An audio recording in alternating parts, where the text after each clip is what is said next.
They ripped the bag from her hands so fast the strap snapped the sound sharp as a gunshot in the wide concrete hall, and for a single frozen second, everyone understood this had gone too far. The Federal Officer Training Facility outside Annapolis was not supposed to feel like this. It was supposed to feel orderly, controlled, neutral gray walls, fluorescent lights humming like tired insects, flags hanging straight, never wrinkled. A place built for discipline, not cruelty. But that morning, the air vibrated with something else. Excitement, mean curiosity, the kind that spreads when people believe they are untouchable. The bag hit the floor, canvas, old, frayed at the corners, its contents spilled out in a dull, humiliating scatter. A spiral notebook with a cracked plastic cover, a set of keys on a faded lanyard, a folded maintenance schedule, loose coins that rang softly as they rolled the sound too loud in the sudden hush. Emily Carter stood where they had left her, hands at her sides, shoulders tight, 41 years old, plain navy sweater, black work pants. Hair pulled back too tightly, as if she had learned long ago that loose strands invited comment. Her face did not collapse into tears. It did something worse. It went still. Madison Blake smiled like this was exactly what she had hoped would happen. She was 23, tall, immaculate posture drilled into her since childhood. Her uniform looked pressed by someone else's hands. Someone paid. She stepped forward, heel clicking once sharp and deliberate, and nudged the scattered items with the toe of her boot. "Well," she said, voice light, carrying easily across the hall. "Let's see what our ghost carries around." A few cadets laughed. Not all. Enough. Emily felt the heat in her face, first, then the pressure behind her eyes. She focused on the floor, on the pattern of scuffs in the concrete, on breathing in through her nose, slow, steady. She had learned that trick years ago, sitting in hospital, waiting rooms, listening to machines beep, while doctors chose their words carefully. "Leave it alone, Madison," someone muttered from the back. A male voice, uncertain. It died quickly. Madison crouched and picked up the notebook, flipping it open. Blank pages, a few penciled notes in the margins. Dates, times, nothing interesting. She dropped it back to the floor, disappointed. "That's it," she said. "No cash. No phone worth stealing. You'd think someone who's always listening would at least have something worth hiding." Emily's jaw tightened. Always listening. That was how it had started. 3 weeks earlier, she had been working late alone in the records annex, the place nobody cared about, because everything was supposedly digital now. She had overheard voices through a half-open office door. Names, numbers. A conversation that stopped the moment her cart squeaked. The next day, a training block had been delayed. An inconvenience. Minor, but enough to irritate the wrong people. Madison's gaze flicked up to Emily's face, sharp and searching as if daring her to speak. Emily did not. She knelt slowly, carefully, and began to gather her things. That was when the fabric slid free. It did not fall dramatically. It slipped, quiet. Heavy cloth unfolding onto the concrete like it had a memory of how it was meant to rest. Dark green, crisp lines softened by age, gold stitching catching the fluorescent light. A uniform. Not just any uniform. The insignia was unmistakable to anyone who had spent enough time around real command. 4 stars, not decorative, earned. The name tag stitched above the pocket read, Robert Carter. The sound died completely. Even the hum of the lights seemed to recede. Emily froze, with one coin still pinched between her fingers. Madison did not understand it at first. She stared at the fabric, head tilted slightly, confusion wrinkling her perfect composure. Then she laughed, too loud, too fast. "That's a joke," she said. "That has to be a joke. No one joined her." Captain Lewis Harper, standing near the far wall with his arms crossed, felt his stomach drop. He was 52. Former Army. Logistics, not glory. He knew that stitching. He had seen it once, decades ago, in a briefing room where nobody raised their voice and every word mattered. He stepped forward without meaning to. "That doesn't belong here," Madison said, the edge creeping into her tone. "You can't just bring something like that in." "That's stolen property." Emily swallowed. Her throat burned. "It's mine," she said quietly. The words landed wrong. Too simple, too heavy. Madison straightened color, rising in her cheeks. "Don't lie to me. Don't lie to any of us. You think you can play dress up in a federal facility?" Before Emily could answer, another voice cut in. "That's enough." Mark Reynolds stood at the edge of the circle, hands clasped behind his back. 57. Civilian director, polished, calm. The kind of man who never raised his voice because he never needed to. His eyes moved from the uniform to Emily, then to Madison, measuring, calculating. "Everyone step back," he said. "This is being handled." Handled. The word settled uneasily. Madison hesitated, then stepped aside, arms folding tightly across her chest. She watched Reynolds, now searching for reassurance, for confirmation that this was still her world. Reynolds crouched and lifted the uniform with care that felt almost reverent. Too reverent. He checked the stitching. The name. His jaw tightened just enough for Harper to notice. Ms. Carter Reynolds said, standing, "You're going to come with me." Emily's heart slammed hard against her ribs. She nodded. Once. Her hands trembled as she reached for the bag, now half empty. Madison exhaled, relieved, already shifting the story in her head. See? Order restored. But Harper did not relax. Neither did the older instructor, near the door, who had stopped pretending to check his phone. Neither did the quiet woman from administration who had recognized the name and felt something cold bloom in her chest. As Emily followed Reynolds toward the exit, she glanced back once. Madison met her eyes, expecting fear, expecting defeat. What she saw instead was something else. Pain, yes, but also resolve, the kind that does not beg, the kind that waits. The door closed behind them with a heavy final sound, and in the silence that followed, no one laughed. The door shut behind Emily with a muted thud that sounded softer than it should have, and somehow that made it worse. The corridor outside the main hall was narrower, the lights dimmer, the air colder. Her footsteps echoed too loudly against the polished concrete as she followed Mark Reynolds down the hallway. He walked a few steps ahead, not rushing, not slowing, hands still clasped behind his back, like he was giving a tour instead of escorting a problem. Emily's pulse hammered in her ears. She focused on the back of his jacket. Dark gray, perfectly pressed, not a wrinkle out of place. She wondered briefly if he ever ironed his own clothes. "You can wait here," Reynolds said, stopping in front of a small conference room with frosted glass walls. No name on the door, no windows. He opened it and gestured her inside. The room smelled faintly of old coffee and disinfectant. A long table, 6 chairs, a flag in the corner that leaned slightly like it had been nudged and never corrected. Emily stepped in. Reynolds followed, closing the door behind them. He set the uniform on the table, slowly, carefully, as if it might react. For a moment, neither of them spoke. Reynolds studied her, now, really studied her.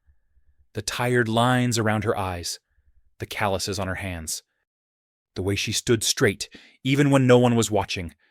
He had seen hundreds of contractors pass through this facility. She did not fit the pattern. "Where did you get it?" he asked finally. Emily did not answer right away. She pulled out a chair and sat. The metal scraped softly against the floor. She folded her hands in her lap to keep them from shaking. "It was my father's," she said. Reynolds' expression did not change, but something behind his eyes did. A calculation. A door opening or closing. "Your father's name," he said. "Robert Carter." He nodded, once slow, like he had expected that answer. "That name is not something you throw around lightly," Reynolds said, "especially not here." Emily met his gaze. "I'm not throwing it around." Silence stretched. The hum of the building filled it. Somewhere down the hall, a phone rang and stopped. "You understand what this looks like," Reynolds said. "A civilian employee bringing restricted military property into a federal facility." "I didn't bring it here to show anyone," Emily said. Her voice was steady, but tight. "It stays in my bag. It always has." "Then why bring it at all?" Emily's eyes dropped to the uniform. Her throat tightened. She thought of the cedar closet in her apartment, the smell of mothballs and old wood, the last time she had unfolded the fabric with shaking hands. "Because I don't leave it alone," she said. "Not anymore." Reynolds leaned back against the table, crossing his arms now. "Explain." She took a breath, let it out slowly. "My father died 5 years ago," Emily said. "Cancer. Fast. By the time they found it, it was already everywhere. He didn't want a ceremony, didn't want flags or speeches. He said he'd had enough of people standing when he entered a room." Reynolds listened without interrupting. That worried her more than if he had. "He warned me," she continued, "in the last year. He said things weren't right. That people were using programs like this one to move money where it shouldn't go. He said if anything ever felt off, I should pay attention, not make noise. Just watch." Reynolds' jaw tightened. "And you decided watching meant working here." Emily gave a small, humorless smile. "I decided watching meant being invisible."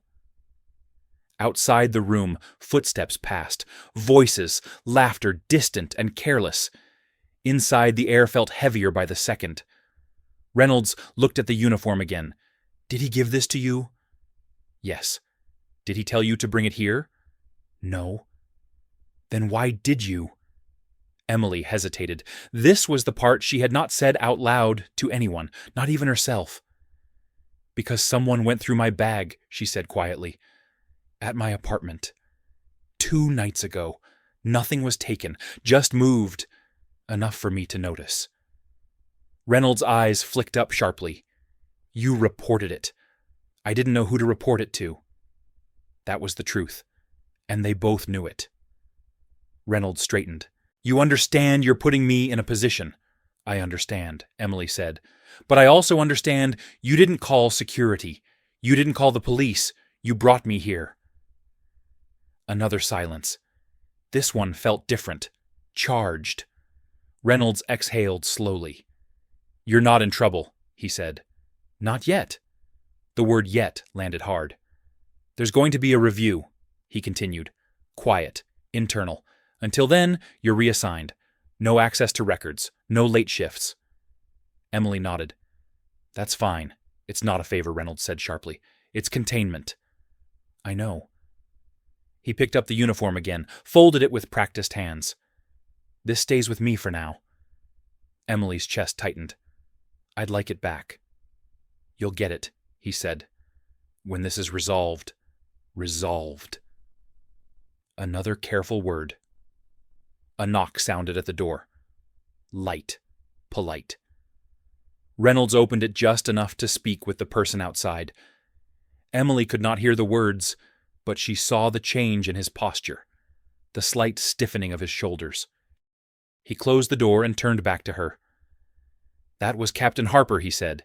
"He asked if everything was all right." And Emily said, "And I told him it was." She studied his face, searching for something. Regret, guilt, fear. She saw control. "I should go," she said, standing. Reynolds nodded. "Someone will escort you to collect your things." As she reached the door, he spoke again. For what it's worth, he said, your father's reputation carried weight here. It still does.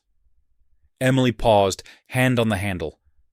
Reputations don't stop people from doing bad things, she said. They just make it easier to hide. She left before he could respond. Down the hall, Madison Blake stood with 2 other cadets, pretending not to watch. Emily felt their eyes on her as she passed. She kept her gaze forward, her face neutral. Inside, her thoughts raced. Madison leaned toward the others, whispering something sharp. Emily caught only one word. Fraud. The escort stopped at the supply closet, where Emily kept her things.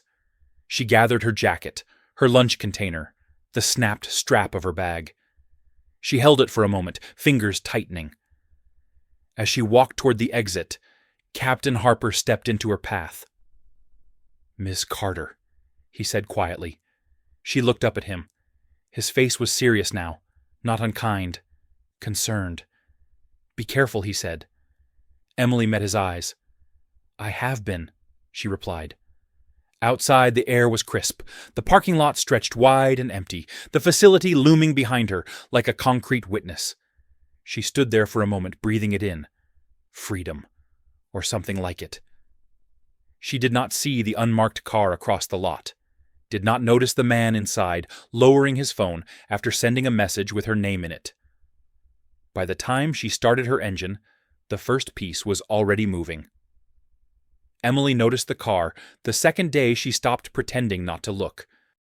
It sat 3 spaces down from her sedan, dark blue windows tinted just enough to feel intentional. It had been there when she arrived for her reassigned shift in the auxiliary wing, and it was still there when she left after dusk. No markings, no plates she recognized, just presence. She did not slow as she walked, did not change direction. She unlocked her car, slid inside, and waited an extra breath before starting the engine. In the side mirror, the blue car stayed still. Paranoia, she told herself. Grief does that. Fear sharpens patterns until everything feels like a threat. But when she merged onto the highway, the car merged too. Not close, never close. 2 lanes over, 3 cars back, a professional distance. The kind that did not rush and did not lose you. Emily's hands tightened on the steering wheel. She kept her speed steady, 65 miles per hour, right where it should be. She focused on the road, on the familiar exit signs, on the rules that had kept her safe for most of her life. At the next exit, she stayed on. So did the car. At the one after that, she signaled late and took it anyway. The blue car followed clean and smooth. Her chest constricted. She turned into a grocery store parking lot, circled, once, then parked. The blue car rolled past, did not stop. Emily exhaled long and shaky, resting her forehead briefly against the steering wheel. She told herself again that this was nothing, that she was tired, that her father's voice was echoing in places it did not belong. She was halfway to the apartment elevator when her phone buzzed. Unknown number. She stared at the screen until it buzzed again, then answered. Ms. Carter, a man's voice said. Calm, neutral, not rushed.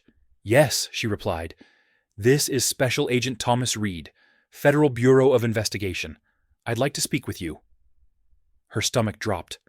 About what? About your father, he said. And the facility. She closed her eyes. I don't know anything. That's why we need to talk, Reed said. May I come up? Emily looked down the hallway. Empty, quiet. The kind of quiet that felt staged. Tomorrow, she said. During the day, a pause. Brief. Calculated. All right, Reed said. Tomorrow at 10. The line went dead. Emily did not sleep.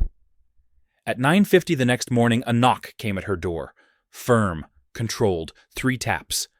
She opened it to find Reed standing there alone, mid-40s, average height, brown suit that looked like it had been chosen to disappear. He held his badge at chest level, long enough for her to read it. "Thank you for agreeing to meet," he said. She stepped aside. "I didn't agree to anything." He smiled slightly. "Fair." They sat at her small kitchen table. Reed did not touch the coffee she offered. He placed a thin folder between them, unopened. "We're not here because of the uniform," he said. "At least, not only because of that." Emily folded her arms. "Then why?" Reed studied her face. "Your father left a trail. Not on purpose, not at first. But patterns emerge when someone is paying attention." "I'm not," Emily said. "That's not what he thought." Reed slid the folder toward her. Inside were copies of memos, training budgets, vendor invoices, names blacked out, dates circled. Your father flagged irregularities in programs like the one at the facility, Reed said. Not accusations, questions. He asked the wrong ones. Emily's throat tightened. "He never said that. He didn't want to scare you," Reed replied. "He trusted you to notice when something felt wrong. And you did." She laughed once sharp. "Because someone went through my bag. Because someone thought you had something Reed corrected." And they were right. Emily pushed the folder back. "I don't have anything." Reed leaned forward slightly. "You have context, you have credibility, and you have people underestimating you." She stared at him. "You want me to do what?" Nothing, he said, not actively. "Just keep being who you are, where you are." She shook her head. "I'm not bait." "You already are," Reed said gently. A knock interrupted them. Harder this time. Reed stood moving toward the door without asking. He opened it to find Mark Reynolds in the hallway, face set, smile nowhere to be found. Emily Reynolds said. His eyes flicked to Reed. "We need to talk." Reed stepped aside. "Mr. Reynolds, this saves me a trip." Reynolds' jaw tightened. "This is inappropriate." "So is misallocating federal funds," Reed replied evenly. Emily watched the two men face each other in her doorway. The weight of it pressed on her chest. Reynolds exhaled. "Emily," he said softer now, "I was trying to protect you." From what she asked. He did not answer. That afternoon, the facility went into lockdown for a scheduled audit. Unannounced, comprehensive. Personnel were interviewed. Records seized. Phones collected. Madison Blake sat stiffly in a briefing room, her confidence cracking as questions became sharper. Captain Harper watched from the back, silent. Emily did not return to work. She sat in her apartment as the news broke quietly. No headlines, just a brief notice about an internal review. She listened to the radio, to the careful language, and felt something inside her loosen. Her phone buzzed again. This time, a text. Unknown number. It read, "You should not have brought that uniform." Her breath caught. She typed back, "Who is this?" 3 dots appeared, then disappeared. A knock came at the door. Emily stood slowly, every sense sharpened. She opened it to find Captain Harper standing there, hat in his hands. "They arrested Reynolds," he said. She nodded. "I heard." He hesitated. "They're going to ask questions. About you. About your father." "I know." Harper met her gaze. "He was a good man." Emily swallowed. "He tried to be." Harper nodded once. "That counts." As he left, Emily closed the door and leaned against it, sliding down until she was sitting on the floor. Her phone buzzed again. Another text. "You think this is over?" "It isn't." Emily stared at the screen. Then she picked up her father's old watch from the counter, turned it over in her hands, felt the weight of it. The history. She stood. For the first time since this had begun, she was not afraid. Whatever was coming next, it had already started. The hearing room smelled like polished wood and old paper, the kind of place where voices learned to lower themselves out of habit. Emily sat at the long table, with her hands folded, spine-straight eyes forward. The chair felt too big, the seal of the Department of Justice on the wall too close, as if it were watching her instead of the other way around. A glass of water sat untouched at her right. The microphone in front of her hummed faintly alive even when no one spoke. Across the room, men and women in dark suits murmured to one another, legal aides, inspectors. 2 uniformed officers stood near the door still as furniture. At the far end, a row of observers sat behind a low barrier. No press. Not yet. This was still being decided. Emily focused on her breathing, in through the nose, out through the mouth. Slow. She could feel her heartbeat in her wrists. Special Agent Thomas Reed sat 2 seats down, flipping through a legal pad, without really reading it. He glanced at her once, brief and neutral, then looked away. No reassurance, no warning, just presence. The chairwoman cleared her throat. "Miss Carter," she said, voice-clipped, practiced. "For the record, please state your full name." "Emily Ann Carter," Emily replied. Her voice sounded steadier than she felt. "And your relationship to Robert Carter. He was my father." A few pens paused mid-motion. Emily noticed anyway. "Ms. Carter," another voice cut in, male, older, carrying the weight of someone used to being listened to. "You understand that this review concerns serious allegations of financial misconduct tied to federal training programs." "Yes," Emily said. "And you are aware that your personal connection to a former high-ranking officer places your testimony under particular scrutiny." "Yes." The man leaned back. "Then let's begin simply. Why were you employed at the Federal Officer Training Facility?" Emily hesitated, not because she did not know the answer, but because there were several, and she had learned the hard way that the truth depended on which one you chose. "I needed the work," she said. And it was close to home.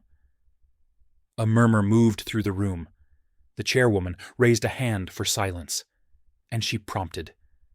"And my father warned me," Emily added quietly. Reed looked up now. "Warned you of what the man asked."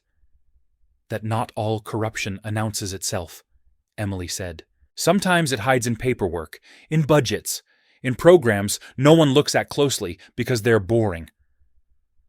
A woman to the left leaned forward. "Are you saying your father directed you to gather information?" "No," Emily said quickly. "He told me not to be brave. He told me to be patient." The chairwoman studied her. And the uniform. Emily's chest tightened. It was not evidence. It was protection. A scoff came from the back of the room. Emily did not turn. Protection from whom the man asked. Emily met his eyes. From people who believe appearances are everything. The questions continued. Dates, times, who she spoke to, what she overheard. Emily answered carefully, choosing words like stepping stones across cold water. She did not embellish, did not accuse. She did not need to. After 90 minutes, the chairwoman closed her folder. "That will be all for now," she said. "Ms. Carter, you are not under investigation at this time. You will be contacted if further clarification is required." Emily nodded. She stood slowly, legs stiff, and gathered her coat. As she turned to leave, she caught sight of Madison Blake, in the observer row, flanked by a man Emily recognized from the facility's donor wall. Madison's face was pale, her jaw set tight. Their eyes met for a brief second. Madison looked away first. Outside, the sky was low and gray, pressing down on the city. Emily stepped onto the courthouse steps and inhaled deeply, the cold air burning her lungs in a way that felt almost welcome. Reed emerged beside her, buttoning his coat. "You did well," he said. "I told the truth," Emily replied. Reed nodded. "That's rarer than it should be." She started down the steps. What happens now? Now, Reed said, people decide whether they want this quiet or public. Emily stopped. And what do you want? Reed met her gaze. I want it finished. So do I, she said. That evening, Emily returned home to find her apartment door ajar. Her heart lurched. She froze, listening. Silence. The kind that rang. She pushed the door open with her foot and stepped inside. Nothing was overturned, no drawers pulled out, no obvious signs of a struggle, just wrongness. The air felt disturbed, like someone had passed through and taken their time. On the kitchen table sat her father's watch. Open. The back panel had been removed, tiny screws lined up neatly beside it. Inside, where gears should have been, lay a thin metal strip etched with numbers so small she had to lean close to see them. Coordinates. Emily's hands trembled as she picked it up. Her father's voice echoed in her memory, low and careful. If something ever feels off, look closer. Her phone buzzed. Unknown number. You were warned. Emily did not reply. She grabbed her coat, slipped the metal strip into her pocket, and left. The address led her to an industrial park an hour outside the city. Empty warehouses, flickering lights, a place designed to be forgotten. She parked at the edge of the lot and waited engine off, listening to the wind scrape against rusted metal. A black SUV pulled in across from her, headlights cut, doors opened. Two men stepped out, one older silver hair expensive coat, the other younger eyes sharp scanning the dark. The older man smiled as he approached. Miss Carter, he said. You have something that belongs to us. Emily stayed seated, window cracked just enough. It belonged to my father. The man's smile thinned. Your father belonged to the system, just like you do. She felt fear, then real and hot, but beneath it, something steadier. My father believed in accountability, she said. That's what scared you. The younger man shifted. We can make this easy. Emily shook her head. No, she said. You can't. A sudden wash of blue and red lights flooded the lot. Sirens cut the night. The men spun, swearing as vehicles closed in from both sides. Special Agent Reed stepped out of the lead car, weapon drawn. Federal agents, he called. Hands where we can see them. The older man's shoulders sagged. For the first time, his smile vanished. As cuffs clicked shut, Emily sat back, breath shaking, heart racing. Reed approached her window. You shouldn't have come alone, he said. Emily met his eyes. Neither should they. As the agents led the men away, Emily looked down at the metal strip in her hand. Numbers. Proof. Her father had never been invisible. He had been patient. The night swallowed the sirens as they drove off. Emily stayed where she was, watching the darkness settle again. For the first time, she understood. This was never just about a uniform. It was about what people were willing to do to keep power hidden, and what it cost to bring it into the light. The morning headlines did not mention her name, but Emily felt them anyway, like pressure in the air before a storm. She stood in her kitchen with the radio low, listening to careful phrases roll past. Federal inquiry, ongoing investigation, no further comment at this time. The announcer's voice stayed neutral, almost bored, but Emily heard what sat underneath it. People were scrambling. Doors were closing. Others were opening quietly, just enough for the right hands to slip through. Her phone buzzed on the counter. A secure number this time. Reed. They're moving faster than expected, he said when she answered, which means someone is scared. Emily leaned against the sink, staring out the window at the narrow street below. A delivery truck idled at the corner. A man crossed with a paper cup in his hand. Life, moving on unaware. What do you need from me? She asked. Reed hesitated. She could hear papers shifting a chair, scraping softly. I need you to remember things you thought didn't matter. She closed her eyes. That's most of my life. Good, he said. Start with the last year your father was active. Emily sat at the table, the metal strip with the coordinates laid out beside her coffee mug. She traced the numbers with her fingertip as she spoke. Late-night phone calls, her father never explained. The way he stopped wearing his dress uniform, except when absolutely required. How he had started keeping paper copies of things he used to trust computers with. He said, "Systems forget," she murmured. "Paper remembers." Reed was quiet for a moment. Did he mention anyone by name? Emily thought of a voice she had overheard once on speaker, low and polished, cutting through her father's living room like a blade wrapped in velvet. She had been carrying laundry down the hall, paused just long enough to catch a phrase. He said, "Power doesn't leak," she said slowly. "It pools. And the ones standing closest don't always see it rising." "That's not a name," Reed said gently. No, Emily agreed. But he was afraid of someone who didn't sign anything themselves. That got Reed's attention. A proxy. Yes. The line crackled softly. That narrows it. That afternoon, Reed brought her into a federal building she had passed 100 times without noticing. No sign on the door, no reception desk. Inside the walls were bare, the lights warm but controlled. A place designed to keep secrets from echoing. Emily sat across from two analysts and watched her father's life spread out across a screen in fragments.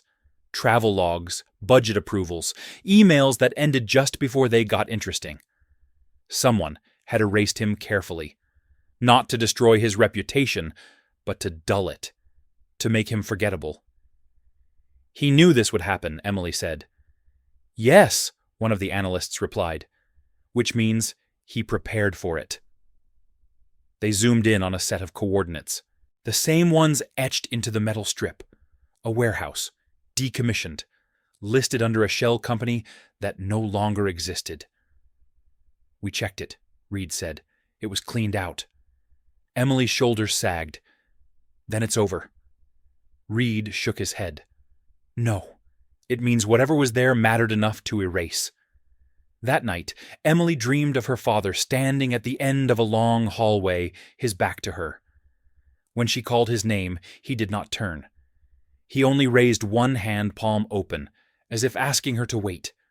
She woke before dawn, heart racing, and knew she would not go back to sleep. By noon, the pressure became visible. 2 senior officials resigned quietly. A contractor withdrew from a major defense bid without explanation. Madison Blake's name disappeared from the facility roster overnight, her family issuing a statement about a private medical leave. Emily watched it unfold from the edge, feeling both closer and further away than ever. Then the call came. Reed did not preface it this time. We found the proxy. Emily's breath caught. Who? A board member, he said. Not public-facing, not yet. Someone who built systems instead of leading them. Someone your father reported to once. Emily's mind raced. He never trusted the board. Neither do we, Reed said. We're bringing him in for a closed session tonight. No warrant yet. Just questions. And you want me there, Emily said. Yes. She did not ask why. She already knew. The room was smaller than the hearing chamber, but heavier. No seal on the wall, no audience. Just a table, a recorder, and 3 chairs. The man across from her looked ordinary. Late 60s. Gray hair neatly parted, hands folded with care. He smiled as if they were meeting for lunch. Emily Carter, he said warmly, I was sorry to hear about your father. She held his gaze. You weren't close. He chuckled softly. No, but we shared a vision. Reed stood near the door, silent. Do you know why you're here? Emily asked. The man tilted his head. I suspect you want answers. Closure. People always do. You erased him, she said. I preserved the institution, he replied calmly. Your father became inconvenient. Emily leaned forward. He believed in accountability. The man's smile faded, just enough to notice. He believed in ideals. Ideals slow progress. And stealing speeds it up, she said. His eyes hardened. You think you've won something? No, Emily said. I think you underestimated the cost. Reed clicked the recorder off. That's enough. As agents entered to escort the man away, he looked back at Emily one last time. Your father taught you to wait, he said quietly. But waiting only works if you know when to stop. Emily watched him go, feeling the weight of the room lift and settle again. Outside, the sky was darkening, the city lights flickering on one by one. Reed walked beside her to the curb. This isn't over, he said. I know, Emily replied, but it's closer. Reed nodded. There's one more layer. She looked at him. There's always one more. He hesitated. The funding that moved through Reynolds and the board didn't start there. It was approved higher up.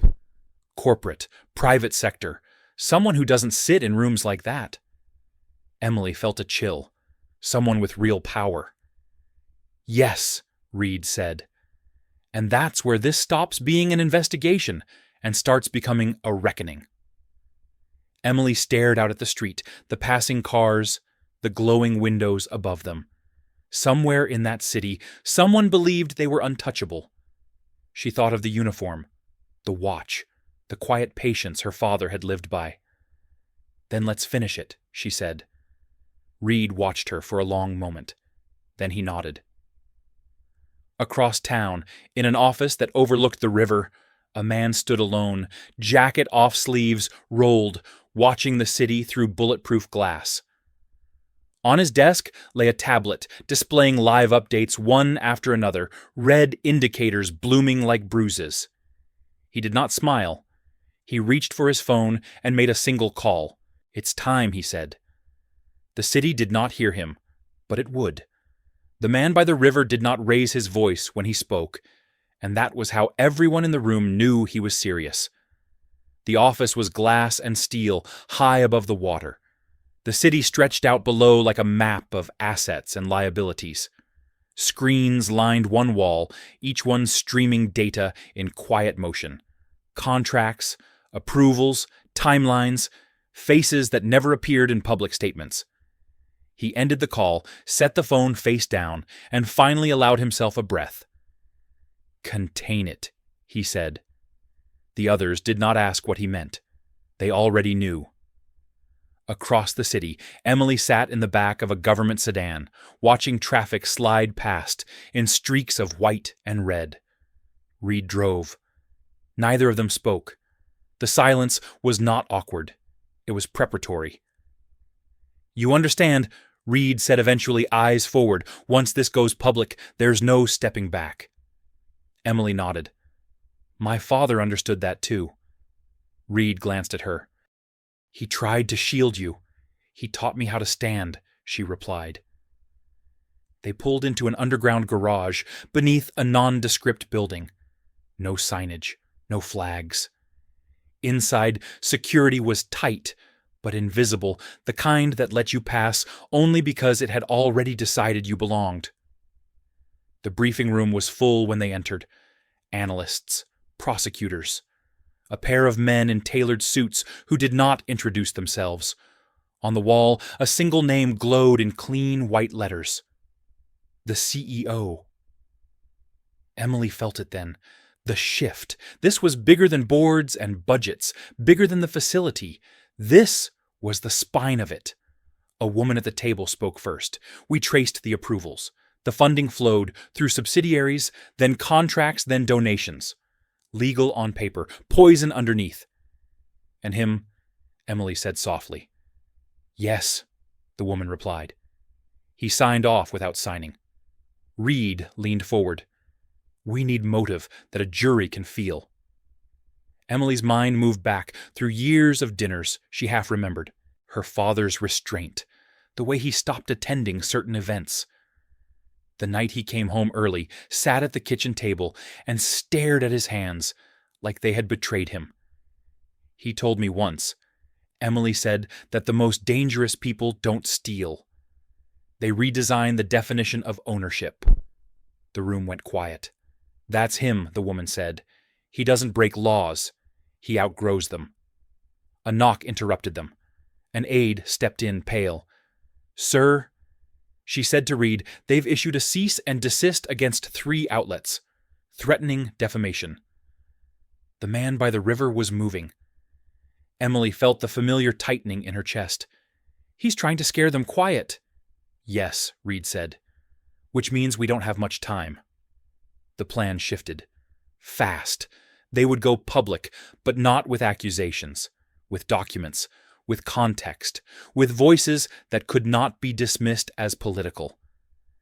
Emily Reed said, turning to her, "We need you on record." She did not answer right away.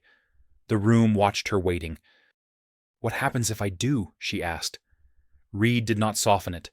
He will come for you, legally, financially, personally. Emily thought of her apartment door ajar, of the watch opened with careful hands, of the uniform folded and refolded until it carried more than fabric. Then let him, she said. That night, the city buzzed with anticipation it could not yet name. Phones rang in quiet offices. Emails went unanswered.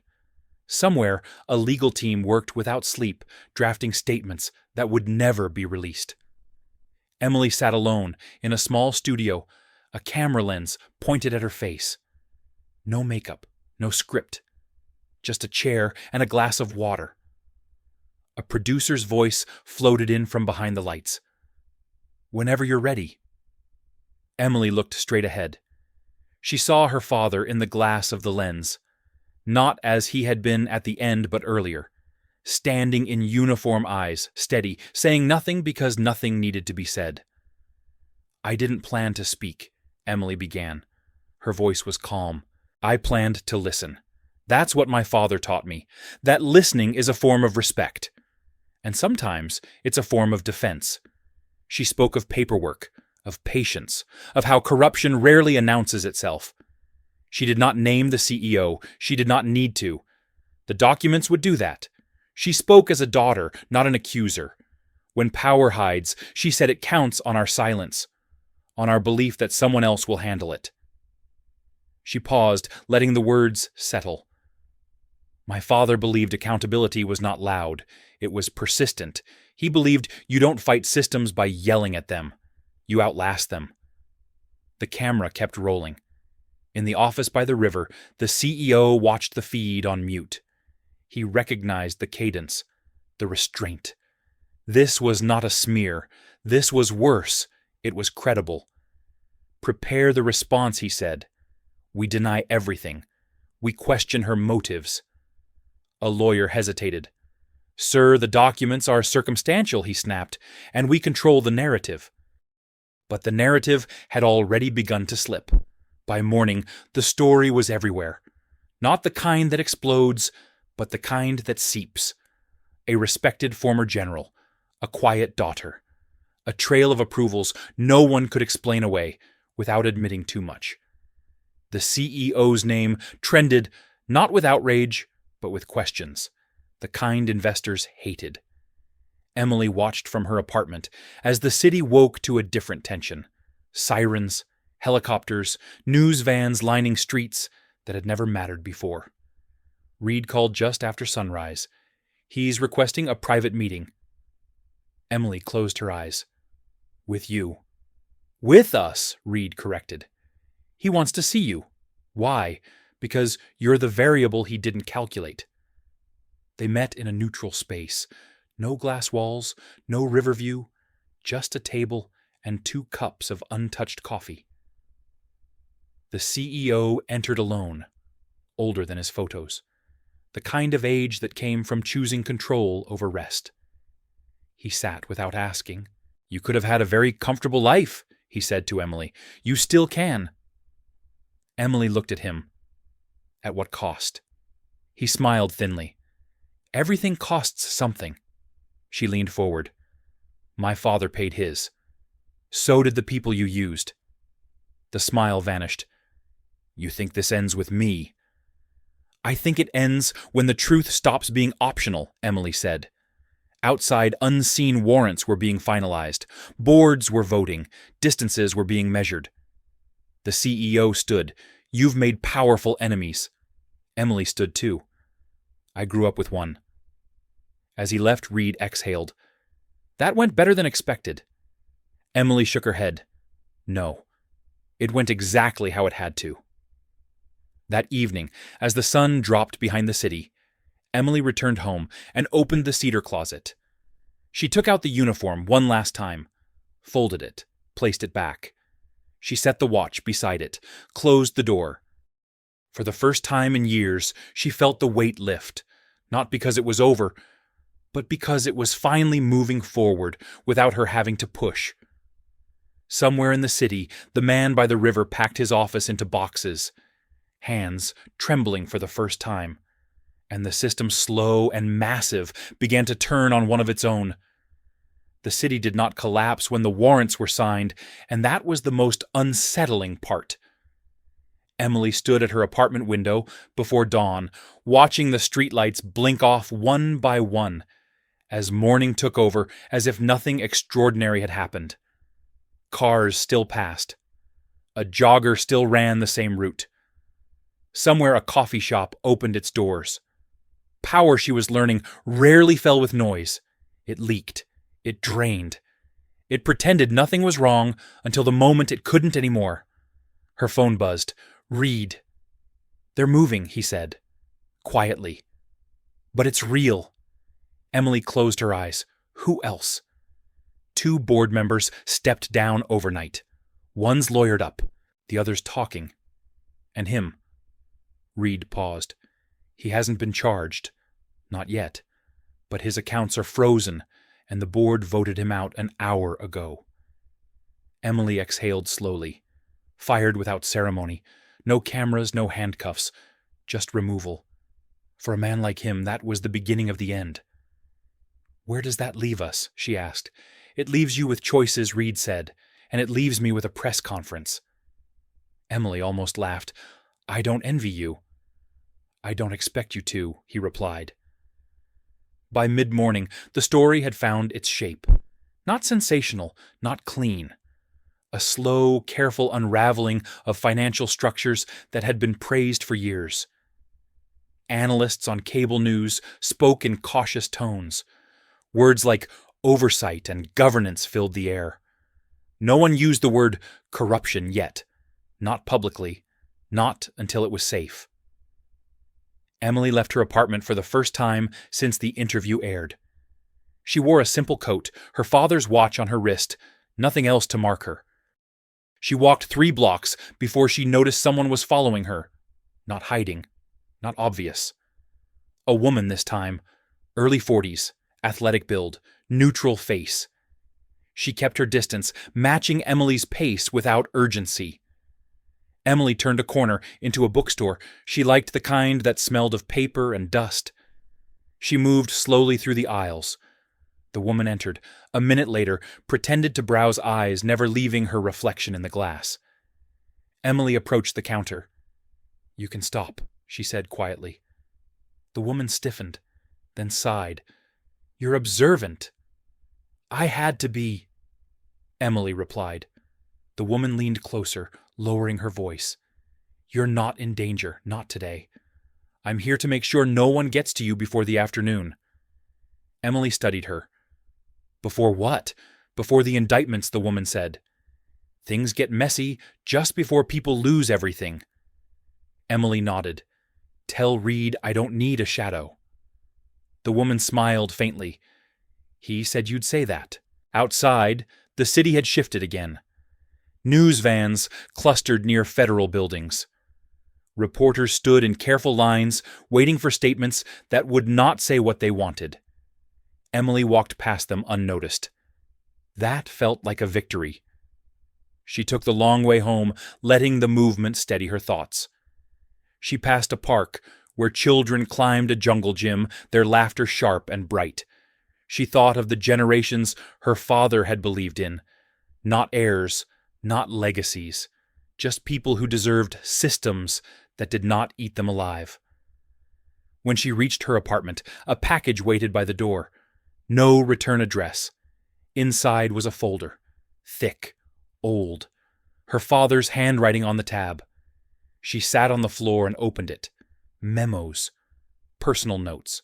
Observations written in the margins of official documents. Names circled. Questions underlined twice. Dates that matched nothing until you looked closer. This was the part he had never shared, not even with Reed. At the bottom of the folder lay a single letter. Emily. If you're reading this, it means the system failed in the way I always feared it would. It also means you paid attention. I'm sorry for the weight that puts on you. I tried to carry it alone. That was my mistake. He had always been precise with words, even here. I don't need you to fix anything. I need you to witness it. Truth needs witnesses more than it needs heroes. Her hands shook as she folded the letter. Her phone rang. An unknown number. She hesitated, then answered. Ms. Carter, a man said. Older. Measured. This is Senator William Hargrove. Emily's jaw tightened. What can I do for you, Senator? I'd like to meet, he said. Privately. I'm done with private meetings, Emily replied. A pause. Then we can make it public. She considered. Tomorrow, she said. 1 hour. And I record it. Of course, Hargrove said. I wouldn't expect anything less. That night the city did not sleep. Emily watched coverage until it blurred together. Pundits debated ethics. Stock tickers crawled. A man she had never met became the face of a failure everyone pretended to be surprised by. Across the river, the former CEO sat in a rented apartment, his view replaced by brick. He watched the same coverage with the sound off jaw clenched. When his phone rang, he did not answer it. When it rang again, he smashed it against the wall. He had built his life on control. He had not planned for a witness who would not disappear. The next morning, Emily sat across from Senator Hargrove in a government office that smelled of lemon polish and old power. He was polite. He was careful. He asked questions that sounded like concern and felt like calibration. You've done a service, he said. But there are broader implications. Markets. Stability. Stability for whom Emily asked. He smiled thinly. For everyone. No, she said. For people like you. The smile faded. You think you're outside this, he said. You think being right protects you. Emily leaned back. I think pretending neutrality protects people who benefit from silence. Hargrove studied her. What do you want? She thought of the folder, the letter, the years her father had chosen patience over promotion. I want oversight with teeth, she said. I want whistleblowers protected instead of buried, and I want my father's work finished. That's not how things move, Hargrove said quietly. Then they won't move anymore, Emily replied. The meeting ended without agreement. By evening, indictments were unsealed. Names spilled into the public record. Boards dissolved. Contracts froze. The system dragged into the light began to flinch. Emily returned home. As the sun set, exhaustion settling into her bones. She stood in the doorway for a long moment, listening to the quiet. Her phone buzzed one last time. Reed. It's done, he said. For real this time. Emily closed her eyes. No, she said. It's just begun. Reed laughed softly. Your father would have liked you. I know, she replied. She hung up and walked to the closet. She did not open it. She did not need to. Outside, the city breathed unaware of the exact moment it had changed, only that something had shifted beneath its feet, and it would never feel quite as stable again. The first subpoena arrived on heavy paper, delivered by a man who did not smile and did not explain, and Emily felt the weight of it before she read a single word. She sat at the small table by the window, the city washed in late afternoon light, and traced the raised seal with her thumb. United States House Committee on Oversight and Accountability. Hearing scheduled, her name typed cleanly, no embellishment, no apology. She exhaled and folded the notice once, then again neat and precise, the way her father had taught her to handle things that mattered. Outside, a siren wailed and faded. Inside, the quiet pressed in. Reed called an hour later. "They're lining up," he said. "Not just Congress, civil suits, corporate reviews. Quiet threats, wrapped in polite language." I expected that Emily replied. "You shouldn't have to," Reed said. She smiled without humor. "That's the point, isn't it?" That evening, she met with a woman Reed introduced as counsel. Late 40s, sharp eyes, calm hands. She did not waste words. "They'll try to frame you as emotional," the woman said. "As a grieving daughter, projecting meaning where there is none." Emily nodded. "They'll say I'm biased. They'll say you're reckless," the lawyer continued. "That you endangered markets. That you don't understand how systems work." Emily leaned back. "I understand exactly how they work." The lawyer studied her. "Good. Then you'll understand this. You don't win by proving they're bad. You win by showing they're careless with power. Careless." The word stuck. That night, Emily dreamed of the facility again. The hallway. The sound of the strap snapping. But this time, when the bag hit the floor, the uniform did not fall out. Instead, papers did. Thousands of them. Contracts and signatures flooding the space until no one could move. She woke before dawn, heart racing, and knew she was ready. The hearing was set for the following week. The days between passed in a blur of preparation, depositions, briefings, calls that started cordial and ended clipped.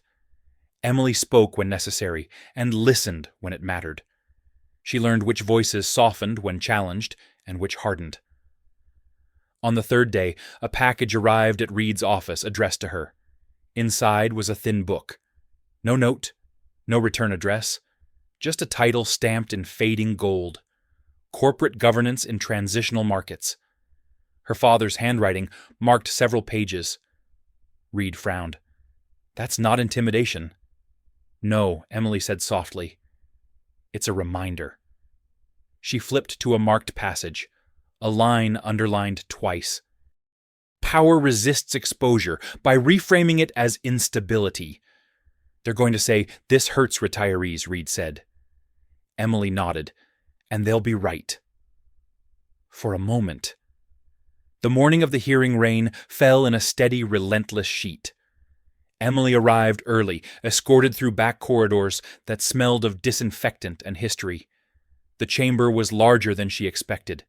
Wood paneling, flags, microphones aligned with surgical precision. Members filtered in. Some nodded at her. Others avoided her gaze. She recognized Senator Hargrove among them, his expression unreadable. The chair struck the gavel. "This hearing will come to order." Emily adjusted the microphone, feeling its cool metal under her fingers. She took a breath. The room quieted. "Ms. Carter," the chair said, "you may begin with your statement." Emily looked out at the faces. Lawmakers, aides, observers, cameras red and blinking. She felt the familiar tightening in her chest, and let it pass. "I didn't come here to accuse," she began. "I came here to explain." She spoke of systems, of how oversight erodes not with one bad decision, but with many small ones no one feels responsible for.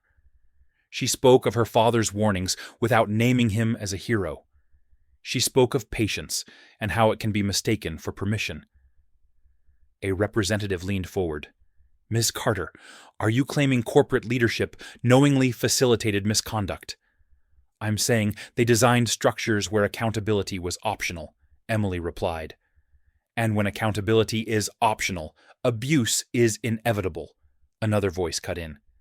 "You understand the economic consequences of what you're alleging." "Yes," Emily said. "I also understand the consequences of not alleging it." Murmurs rippled. Then came the question she had been waiting for. Ms. Carter Senator Hargrove said, voice smooth, "Isn't it true that your involvement is deeply personal?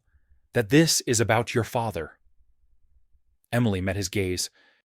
"It is personal," she said, "because I watched what happened when he chose integrity over convenience." "And that clouds your judgment," Hargrove pressed. "No," Emily replied evenly. "It clarifies it." Silence fell thick and heavy. After 2 hours, the chair closed the session. Cameras clicked. The room buzzed as people stood gathered papers, whispered. Outside, reporters surged forward, questions colliding. Emily did not stop. Reed guided her through a steady hand at her elbow.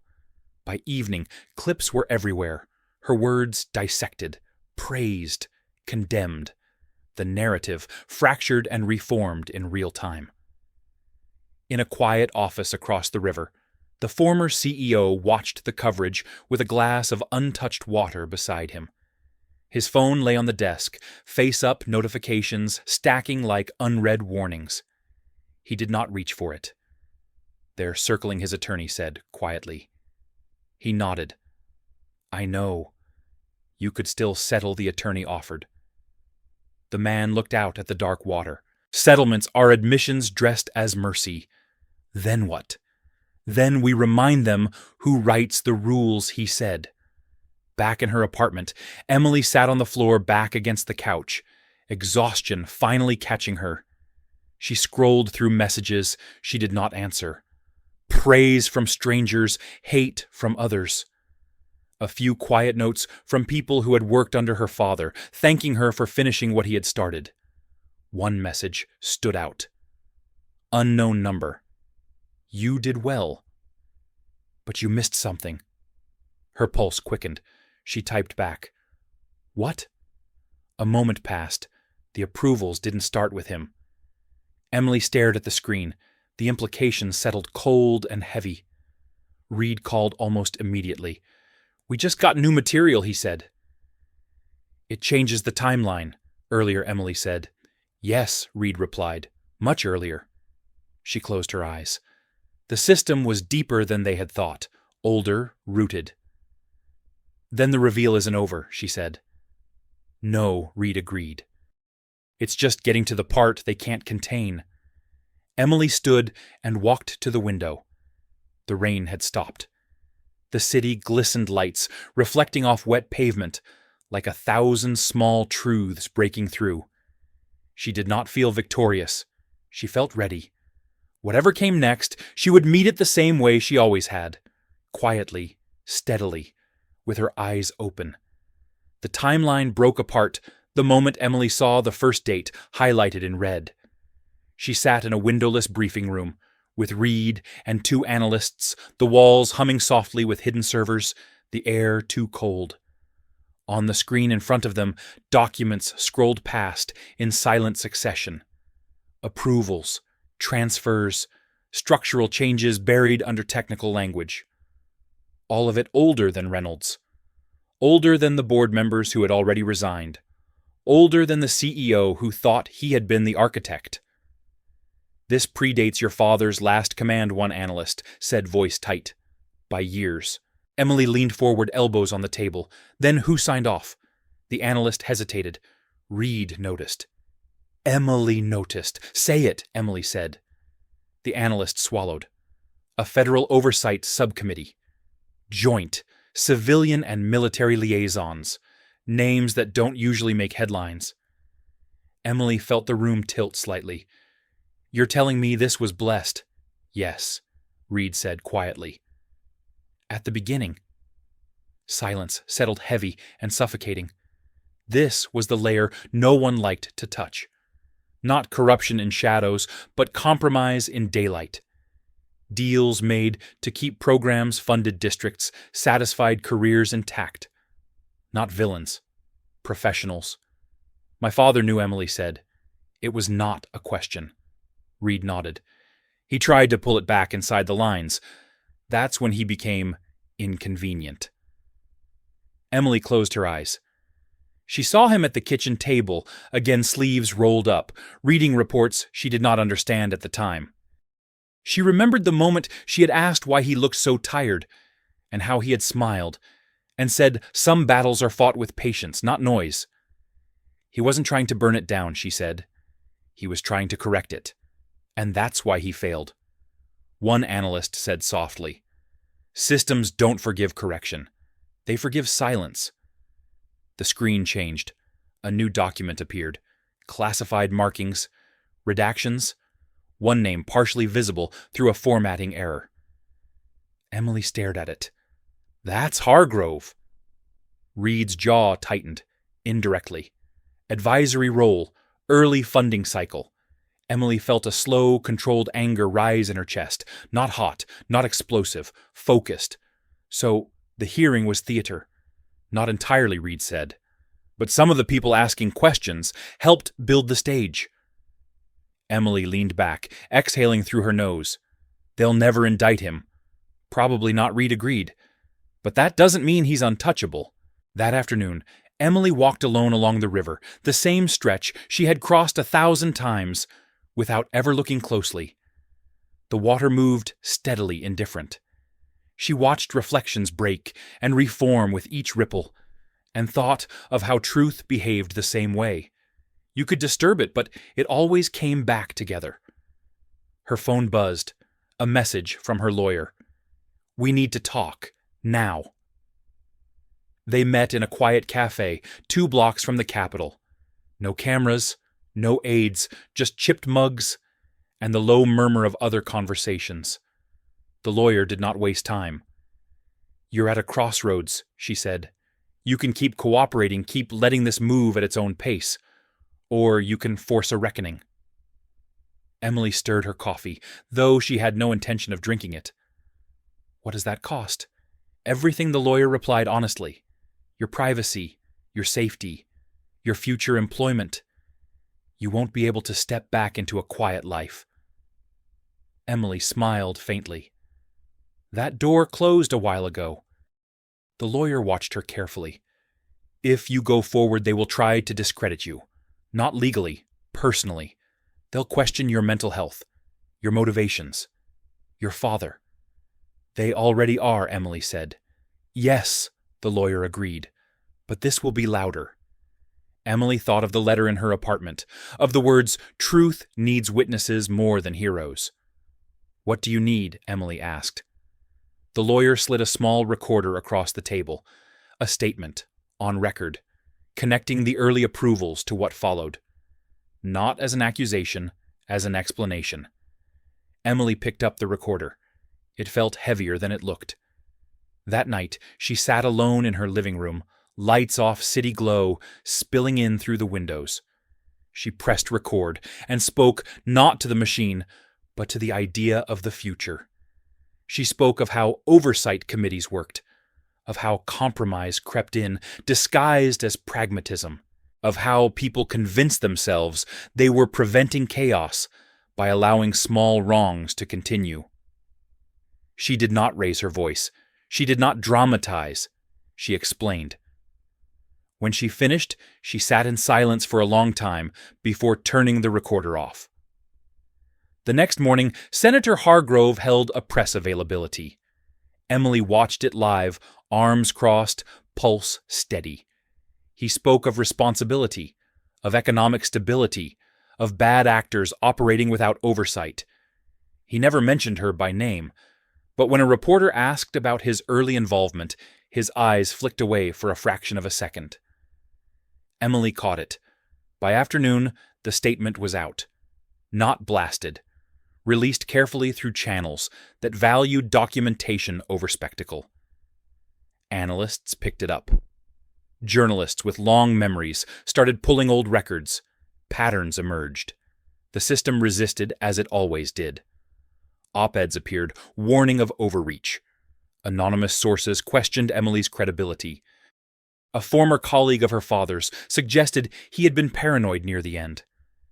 Emily did not respond. Reed called late that evening. "They're splitting," he said. "Some are circling the wagons. Others are distancing themselves. And him. Emily asked. Reed paused. He's nervous. Across town in a quiet office, lit by a single lamp, Senator Hargrove sat with his chief of staff, papers spread across the desk. She's dangerous, the chief said. Hargrove rubbed his temples. She's inconvenient. Same thing. No, Hargrove replied. Dangerous people want something. She wants nothing. That unsettled him more than he cared to admit. 2 days later, a sealed ethics inquiry was announced. Not criminal. Not yet. But real. Subpoenas issued, records requested, time frames expanded.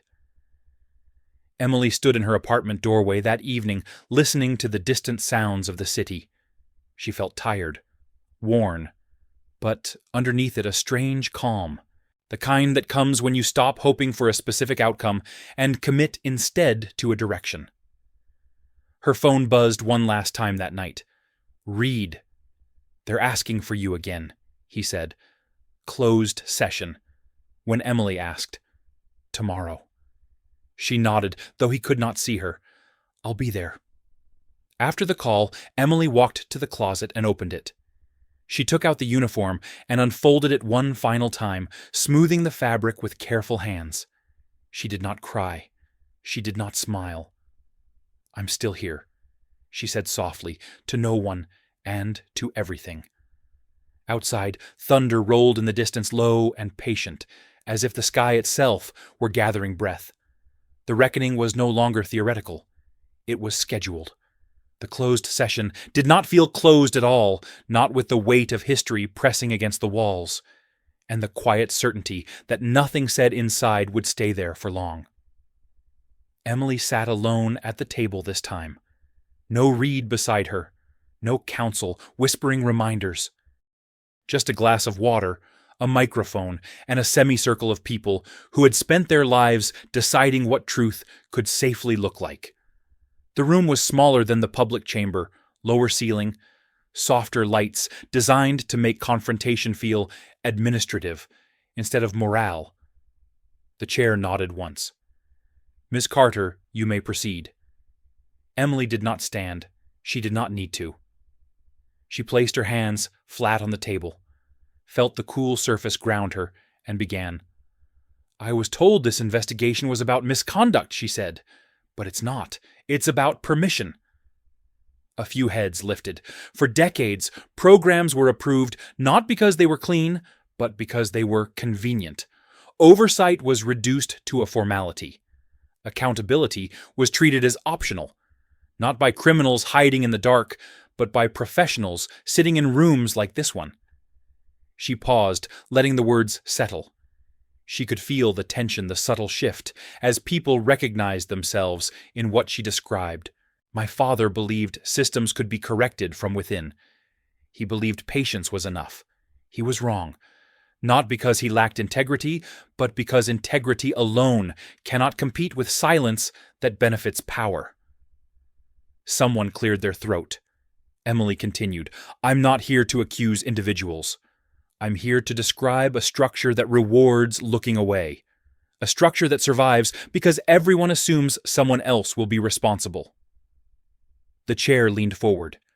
Ms. Carter, are you alleging intentional wrongdoing by members of this body? Emily met his gaze steadily. I am alleging intentional tolerance. Silence followed. Not defensive, not angry, heavy. When the session ended, there was no applause, no formal dismissal, just a quiet understanding that something irreversible had been said. Emily gathered her coat and left the room without looking back. Outside, the air felt different, sharper, cleaner. Or maybe she was simply lighter. Reporters waited at a distance this time, held back by aides and unspoken instructions. Emily walked past them, her face calm, unreadable. By evening, the news broke, not with outrage, but with confirmation. An ethics inquiry expanded. Oversight frameworks suspended. Emergency reviews announced across multiple agencies. Words like systemic failure finally made it into headlines. Senator Hargrove released a statement an hour later. Carefully worded. Regret without admission. Commitment without responsibility. Emily read it once, then set her phone aside. She did not need to respond. Across the city, in a quiet office, emptied of its authority, Hargrove sat alone, jacket draped over a chair, staring at the same river he had once considered an asset. He understood now what he had miscalculated. Not the evidence, not the timing. The witness. Emily returned home after dark. She stood in her living room for a long moment, listening to the hum of the building, the distant sounds of a city recalibrating. She walked to the closet and took out the uniform one last time. She folded it carefully, placed it back, and closed the door. The watch stayed on her wrist. Days passed, then weeks. The story shifted from faces to frameworks, from personalities to policies. It became less dramatic, more consequential, exactly how her father would have wanted it. Emily declined interviews. She did not take a position. She did not join a board. She returned to a quieter life, one shaped by choice instead of avoidance. She volunteered where oversight met reality. She advised when asked. She listened more than she spoke. One afternoon, she received a letter, handwritten, from a junior analyst she had never met. "Because of you, I didn't stay silent." Emily folded the letter and placed it beside her father's. That was enough. The city moved on, as cities always do, but something underneath it had changed. Not dramatically, not perfectly, just enough to matter. Emily stood at her window one last time, watching the lights come on, feeling no need to be seen. The truth had done its work. It always did eventually, when someone was willing to stand still long enough for it to catch up. If this story moved, you remember to subscribe, and comment 3 words. Share your thoughts.